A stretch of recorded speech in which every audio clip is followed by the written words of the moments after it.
देखिए दोस्तों, महाराज जी की ठाकुर जी यहाँ पे विराजमान है, तो दर्शन कीजिए और हम भी कर रहे हैं। जय हो परमात्मा मैया की।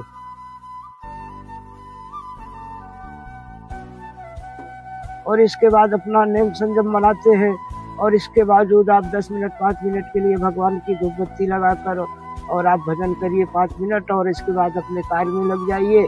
उससे बड़ा कुछ भी ये आपके लिए धन नहीं है, क्योंकि जो धन सबसे बड़ा बताया गया है वो राम नाम का ही है और कोई धन नहीं होता, क्योंकि कुछ भी साथ जाता नहीं है, जाता केवल यही राम नाम है। अगर इसको आप जप लेंगे तो यही आपका साथ देगा और यही अंत तक देगा। तो दोस्तों, जय श्री राम, राधे राधे। संतों में स्वागत करता हूँ, अभिनंदन करता हूँ, कोटि तो दोस्तों, आज हम आए हैं माँ सती अनसुईया जंगल में। तो दोस्तों, हम चलते हैं महाराज जी से सत्संग करेंगे। तो दोस्तों, वीडियो अच्छा लगे तो लाइक कीजिए और सब्सक्राइब कीजिए और दोस्तों के साथ शेयर कीजिए। तो दोस्तों, देखिए जो है आपको जंगल ही जंगल नजर आएगा, जो कि घने जंगल में संत महाराज जी जो है कठोर तपस्या करते रहते हैं। तो दोस्तों, हम आपको दर्शन करवाएंगे। तो दोस्तों हम चलते हैं महाराज। तो दोस्तों, हरा भरा जंगल बहुत सुंदर लगता है जब पक्षियों की चिड़ियों की गुनगुनाहट आवाज़ बहुत सुंदर लगती है। एकांत जगह में देखिए दोस्तों, बहुत सुंदर सा नज़ारा है ये देखिए।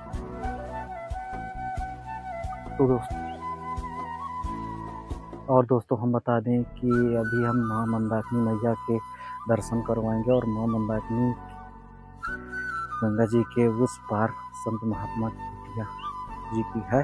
तो हम चलते हैं वहाँ पे, आपको दर्शन करवाएंगे माँ मंदाकिनी मैया के, फिर बाद में संत जी की करवाएंगे। तो दर्शन कीजिए माँ मंदाकिनी मैया के। और दोस्तों, हम ये यहाँ से माँ मंदाकिनी मैया को पार करके उस पार महाराज जी के पास जाएंगे।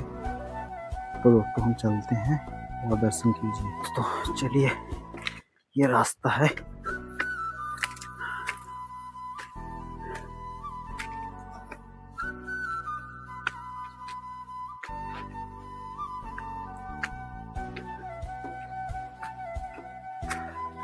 महाराज जी सीताराम। तो देखिएगा महाराज जी की कुटिया घनघोर जंगल के बीच, ये देखिए महाराज जी।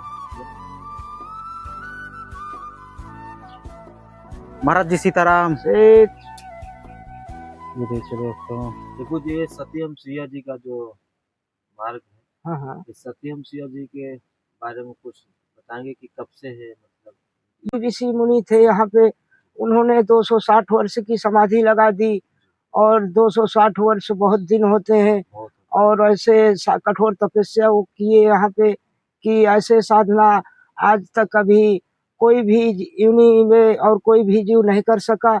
और वो तट लगे हैं तपस्या पे अपने, लेकिन पूर्ति कब होगी वो भगवान ही करेंगे।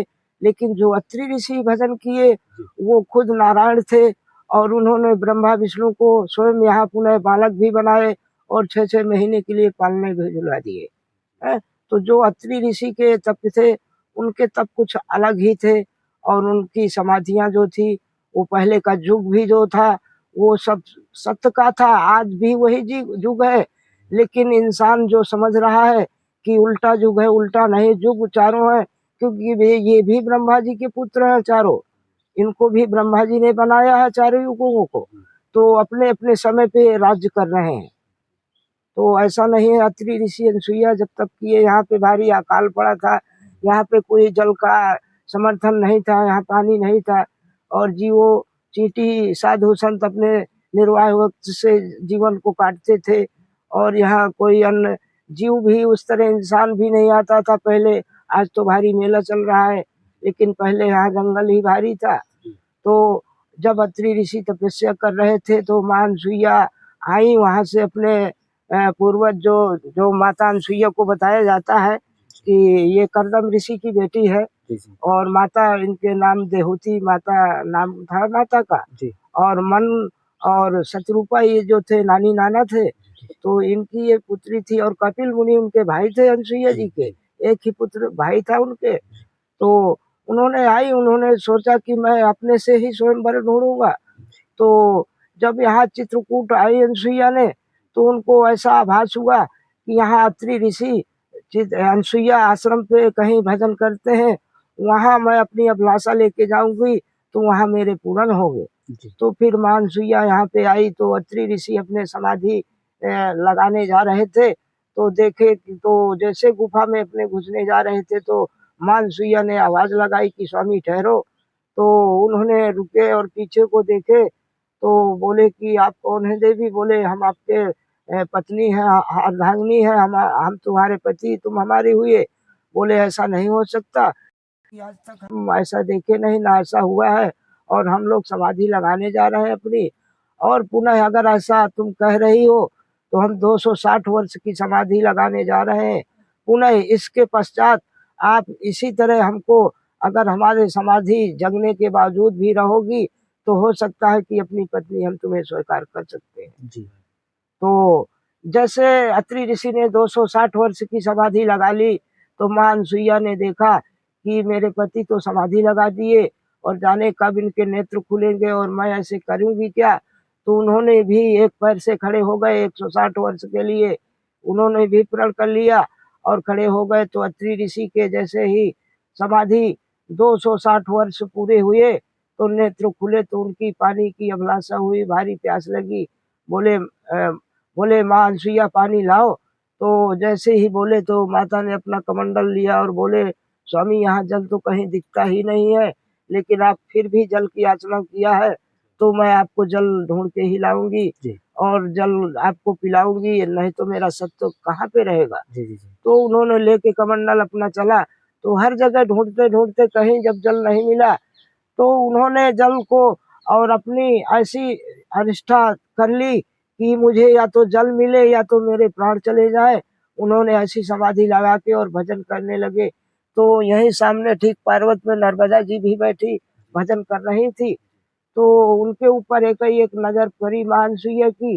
तो बोले कि बेटी आप यहाँ रह रही हैं और मेरे पति भी यहाँ रहते हैं, तो आपका धन्य धन्य होता, और आपको इस जीवन में केवल पानी की ही मांग मैं आपसे कर रही हूँ। तो बोली नर्मदा जी कि मैं भी यहाँ अपना भजन पूरा कर रही हूँ और यहाँ मैं भी जल तो कभी कहीं देखी नहीं, लेकिन आप फिर भी अगर कह रही है तो आपको जल मिलेगा, लेकिन आप जो भी ये सत्य का भजन किए हैं मार्ग पे, इसको हमें 1 साल का दान देना होगा तो हम आपको गंगा दे सकते हैं। जी। तो फिर माँ अनसुईया ने अपना भजन 1 साल का इस गंगा जी को दान अर्पण किया।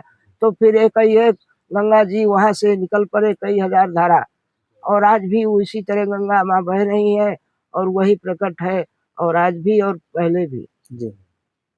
और जो माँ अनसुईया ने फिर यहाँ पे ब्रह्मा विष्णु महेश को नारद जी देखे कि ये तो तीनों देव हैं हमारे, लेकिन सबसे बड़े तो वहाँ माँ अनसुईया की जयकार हो रही है, और ये तीनों देवियाँ कहती हम सबसे तीनों लोकों में बड़े हैं।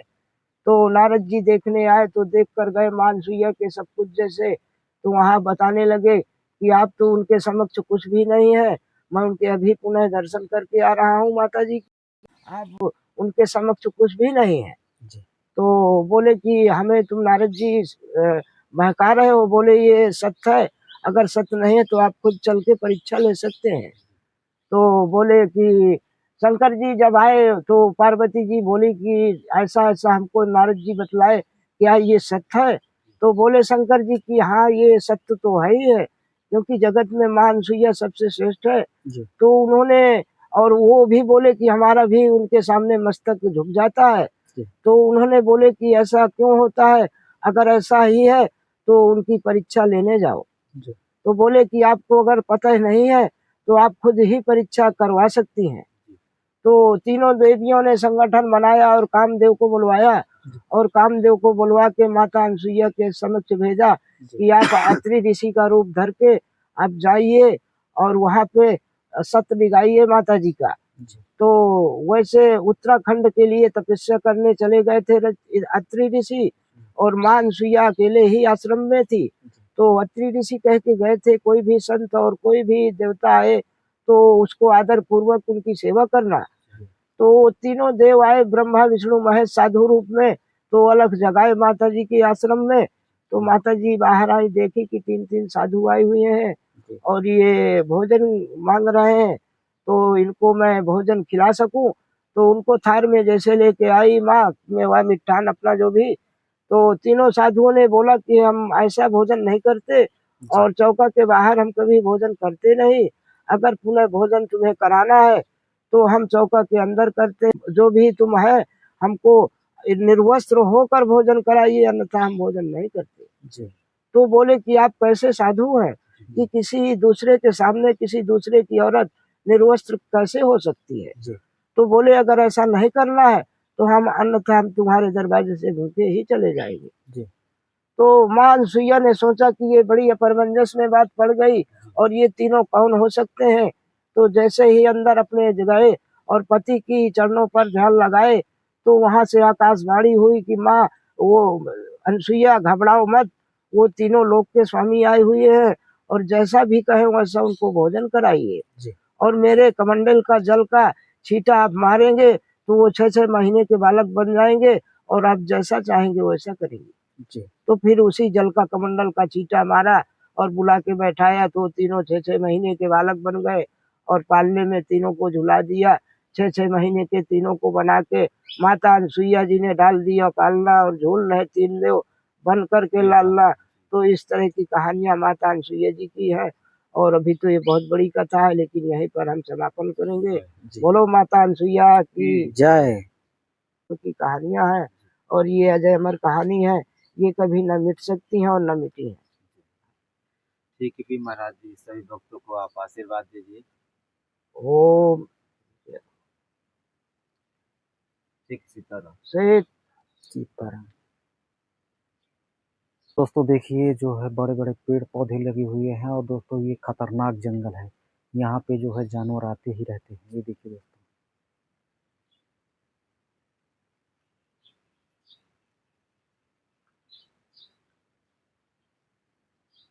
दोस्तों देखिए दृश्य जंगल का बहुत सुंदर सा नज़ारा है। ये देखिए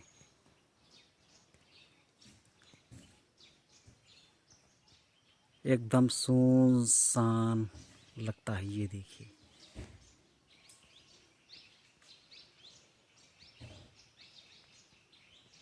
बड़े बड़े पेड़ पौधे लगाए हुए हैं। ये देखिए लगे हुए हैं। ये देखिए